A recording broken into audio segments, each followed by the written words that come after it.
Howdy, y'all. Zagreus here. Welcome back to the They Them Mayhem. I know it's been a while. I thought I'd just drop in and do a little bit of a life update. Nah, my life kind of got turned upside down not too long ago. As a few of y'all might know, I lost my home back in February because I could no longer put up with just the constant disrespect. And in the moment I tried to get some respect for myself, I was no longer welcome there. And then back in August, I lost my job because I just can't keep my goddamn temper to myself for whatever reason. What it is everybody in this world right now is being pushed too far, and we're expected to hold it together when we're human. We're not damn robots. We're not just going to sit here and take endless amounts of BS without getting upset about it. I'm just sorry, but not sorry actually. But anyway, I figured I'd kind of update and let y'all know where I've been at. I ended up, originally, I was leaving Georgia for Minnesota. I was going to stop out here in Tulsa for a little bit in Oklahoma to meet up with an old friend of mine that had moved out to Louisiana and then to Tulsa. But she ended up fucking me over pretty hard and pulling the rug out from under me after I'd left. So, I'm now in the air with limited fuel and no landing strip. So another old friend took me in, and though it's been kind of rough sleeping on a dog bed on the living room floor, I have a home. And for the first time in my life, I found a family, or they found me. I get called by the right name, the right pronouns. I finally feel accepted in a way that my family couldn't be bothered to ever try. So, overall, mentally, I'm doing better. I did get a shitty little pizza job for a little bit, but I just could not handle the owner there. He decided to touch me one day, not inappropriately or aggressively. He just laid his hand on me without my consent. Mid-conversation, just touched my arm like, hey, could you take that off? Talking about my jacket, touched my arm, and I was like, I'm done. Nope, I'm done. You do not touch me without my consent. Fuck off. I have issues about that from my childhood and a lot of trauma around that, and first of all, that's just weird to touch people without their consent, especially like people you don't know in general. Just don't touch people. It's weird. Anyway.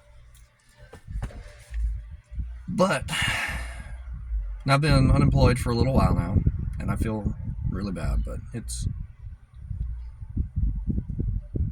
nice to finally have, my own flesh and blood. They wouldn't let me exist there without working my damn life away and having to earn my place. And I got to, from from age fucking 9 or so, I started doing all the chores that mom didn't want to do. I had to take over doing the dishes and the trash and the laundry. And, a lot of folks are going to say that, yeah, you should. And you know what? I agree. Children should know how to do chores, and they should have responsibilities. But this was a case of my mother was meant to be the stay-at-home parent while my dad was the breadwinner. She was supposed to educate us and give us a homeschooling because they agreed that the public school system was crooked. And they didn't like that. It felt like indoctrination. And my parents are tinfoil hat conservatives, unfortunately. But I do agree with them that the school system's crap, though. I have educated myself far better than I feel that the school system ever would have. But I digress. Oh, hell, I forget where I'm going. Right, having to earn my keep. Basically, I had to do all the chores that I was physically and mentally capable of doing. I had to cook for our family of 5 every night after I was able to, and mom did nothing. She just sat on her computer and played solitaire. She didn't educate us or give us the things we need. We were emotionally neglected.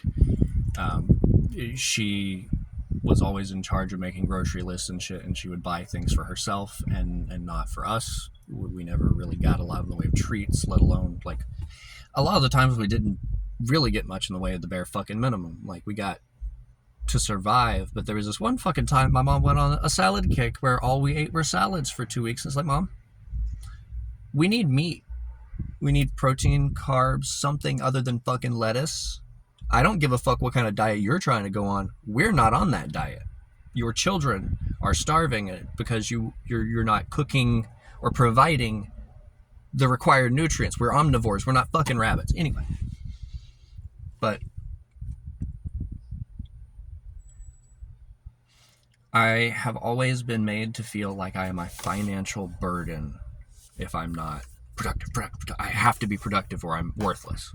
And I understand that that's ingrained in a lot of males from the time that they're born. And it sucks. It shouldn't be that way.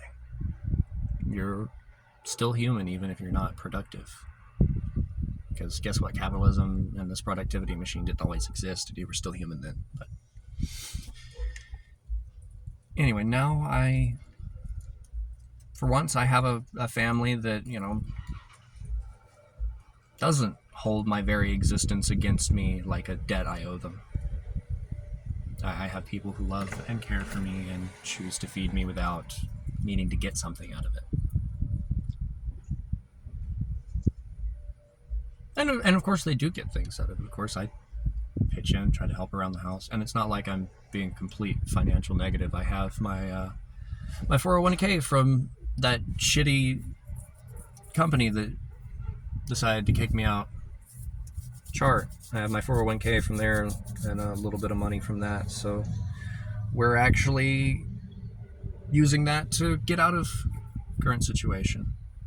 Right now we're in a little apartment, and we're hoping to use one roommate's stable income and my lump sum combined to actually get us a house. Use my chunk as a down payment and their income for the monthlies. And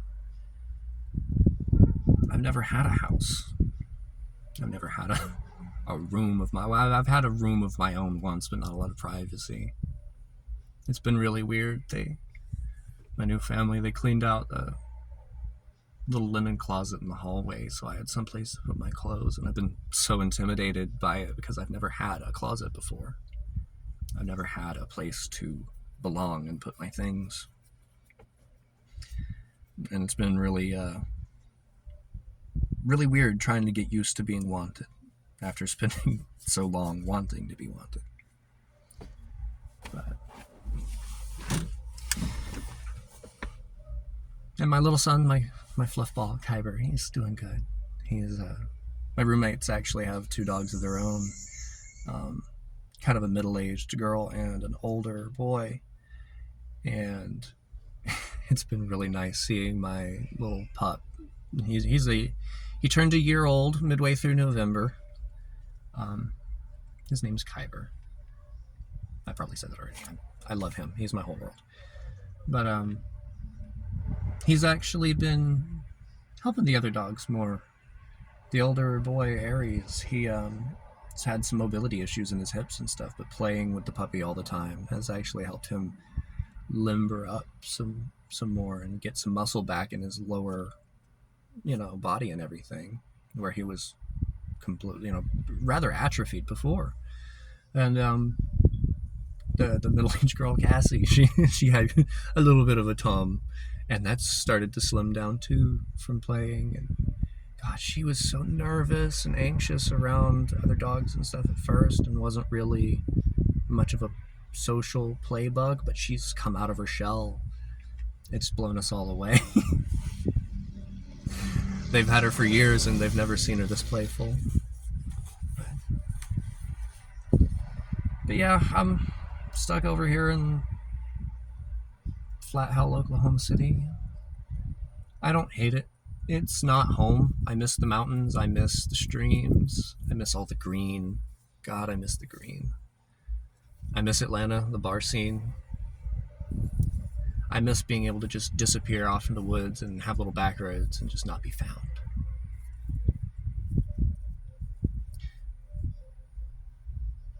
But at the same time, I'm not looking back. I'm trying to look forward. I'm trying to heal from my past that I intentionally left behind in Georgia. I didn't come all this way just to bring it with me and let it keep weighing me down. I know, my beard curls to the fucking side. I don't know what it is. I can't get it to go straight. All of my hair curls and my beard just wants to... I look like S right now. It's whatever. I haven't trimmed anything in a bit, and I've been picking at my face because skin has textures and I have autism. I have actually made some progress on my tabletop RPG. I finally found a program that I can use. Obsidian is a wonderful, wonderful program. I'm using it to compile all of the game data from my brain into a wiki-style format, so that then I can take all of that information and then rearrange the format into a book. But I have to have it. My brain works in a wiki kind of organization way anyway. I like having the linked pages, and this one's nested in that one, and that one, and that one. And they're all... I can't think in a straight line. I can't think linearly. I think in a network. I think in nodes and links. So having Obsidian actually works really well. I'm not sponsored. It's just a really good program. If you're a writer and you struggle to, especially if you're neurodivergent and you struggle to think linearly and you think more out from center than in a straight line, go check out Obsidian. It's great. All it is it's a text file editor. I do recommend the file folder add-on, so that you can treat individual note files as folders and nest them within each other like a wiki. There's also some stuff for icons and colored coding stuff. It's really nice for organization, but those are all plugins. It's a very versatile program. Not sponsored, not trying to sell you anything. It's just a good program. It helped my goofy ass brain. If y'all got goofy brains, give it a shot. Tell me what you think. But anyway, I think that's about it. Right now the job market is ass. When I was working at the little shitty pizza place, I just kept getting sick, more than I've ever gotten sick in my life. The cold season this year, I can already tell it's going to be bad. That's one of the biggest reasons I quit. Also was I just was sick of bringing home sickness to my new family. One of us is immunocompromised, so it's just not a good idea to have a public-facing job right now. I really want to get back into the manufacturing industry where I can just go hide behind my welding hood and not talk to people and make better money than I would talking to people. But the economy is in the toilet. Everything is objectively on fire. And especially right here at Christmas time, you're just not going to find a job on a good year, let alone right now. So I'm trying, but right now I'm not super hopeful, and I would rather the job that I get to actually be more of a benefit than a detriment. So, but oh, that's the other thing is this car, I'm probably gonna lose it because I haven't been able to make payments. I'm actually the last payment I was able to make was the August payment, so I'm four payments behind. I'm absolutely shocked they haven't repossessed it yet. I haven't had insurance on it in a couple months, and don't worry, I stopped driving it the moment I dropped the insurance. That I'm not stupid. But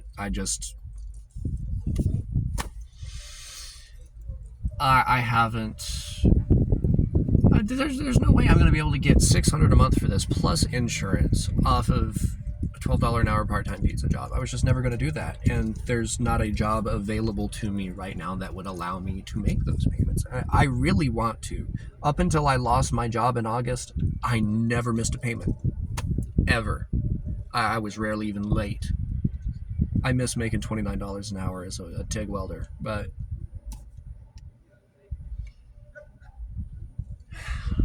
anyway, I think that's about it. I'm going to ramble about some shit. The political atmosphere's got me mad still. I'm really glad that things are finally starting to shape up, finally starting to straighten up, but it's taken too long, and I cannot believe that there's still 35% of the country or so that are still cool with this. Y'all should never be allowed to vote again. If you are this cool with the torture of other human beings, you should not be allowed to participate in democracy. You should be thrown in cages just like you think other people should be thrown in cages. I'm sorry, if you have supported Donald Trump for the last decade and ignored every single warning sign, I'm sorry, you don't get to walk away now. All I got for Christmas was dead named by my grandfather, but it is what it is. But y'all take care. Stay safe out there.